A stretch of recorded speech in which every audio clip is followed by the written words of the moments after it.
এখানে আমি একটা বড় সাইজের বাঁধাকপি নিয়ে নিয়েছি আর এখানে 2 পিস আলু নিয়েছি।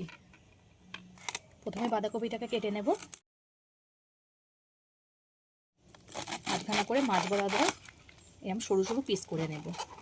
এই বাঁধাকপিগুলোকে কেটে নেব, একটা সরু পিস করার দরকার নেই, ঠিক এরমভাবে কুচিয়ে নিতে হবে, একটু মোটা মোটা করে। দেখুন সব এরম মোটা মোটা করে কেটে নিয়েছি। এইভাবে সব বাঁধাকপিগুলোকে কুচিয়ে নেব। বাঁধাকপিগুলোকে আমার সব কোচানো হয়ে গেছে। এবার আলুগুলো পিস করে নেব। প্রথমে খোলাগুলো ছাড়িয়ে নেব। আলুর খোলাগুলো সব ছাড়ানো হয়ে গেছে। এবার আলুগুলো পিস করে নেব। এটা বড় বড় পিস করব। দেখুন ঠিক এমন বড় বড় করে পিস করে নিতে হবে। এদিকে আমি একটা কড়া বসিয়ে দিয়েছি।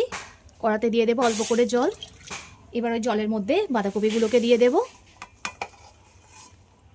বাঁধাকপির মধ্যে দিয়ে দেব আলু, টমেটো, আদা, 2টো কাঁচা লঙ্কা, রসুনগুলো দিয়ে দেব, একটা পেঁয়াজ বড় সাইজের। আমার সব কিছু দেওয়া হয়ে গেছে। এবার একটা ঢাকা দিয়ে 5 মিনিট মতো ভাপিয়ে নেব। আমি 5 মিনিট মতো ভাপিয়ে নিয়েছি। এবার একে একে ওপর থেকে মশলাগুলো তুলে নেব। এখানে আমি পেঁয়াজ রসুন ব্যবহার করছি। আপনারা চাইলে পেঁয়াজ রসুনটাকে স্কিপ করে নিরামিষও করতে পারেন। আমার সব কিছু তোলা হয়ে গেছে। আবারও 2-3 মিনিট মতো একটু সিদ্ধ করে নেব। বাঁধাকপিটা তাহলে সিদ্ধ হোক। যে মশলাটা আমি তুলে রেখেছিলাম বাঁধাকপির থেকে, সেটা ঠান্ডা করে একটা ব্লেন্ডারে নিয়ে নিয়েছি। এবার এটাকে ব্লেন্ড করে নেব। বাঁধাকপিটা আরও 5 মিনিট মতো ভাপিয়ে নিয়েছি। এবার নামিয়ে নেব। নামিয়ে জলটাকে ঝরিয়ে নেব। আবার কড়াটা গরম বসিয়ে দিয়েছি।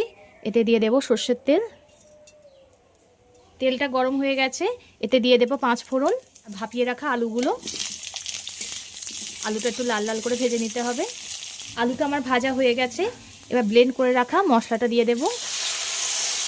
মশলাটাকে খুব ভালো করে আলুর সঙ্গে কষিয়ে নেব। আপনারা এইভাবে বাড়িতে একবার ট্রাই করে দেখবেন, অসাধারণ লাগে।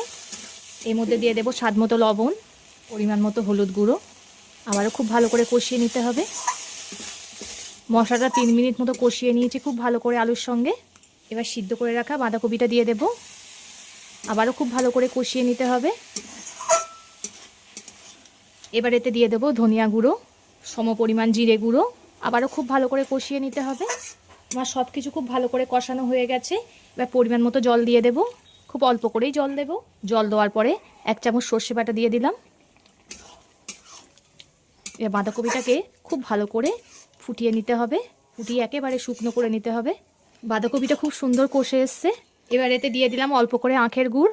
আপনারা চাইলে চিনিও ব্যবহার করতে পারেন। আমি এখানে আখের গুড় দিলাম। আমার হয়ে গেছে, নামিয়ে নেব। আপনারা অবশ্যই বাড়িতে এইভাবে একবার ট্রাই করে দেখবেন। খুবই সুন্দর লাগে। ভাত বা রুটির সঙ্গে একেবারে জমে যাবে এমন একটা রেসিপি থাকলে। ভিডিওটা ভালো লাগলে লাইক ও শেয়ার করে দেবেন, কমেন্ট করে জানাবেন আপনাদের মতামত। পরবর্তী ভিডিওতে আপনাদের সঙ্গে আবার দেখা হচ্ছে।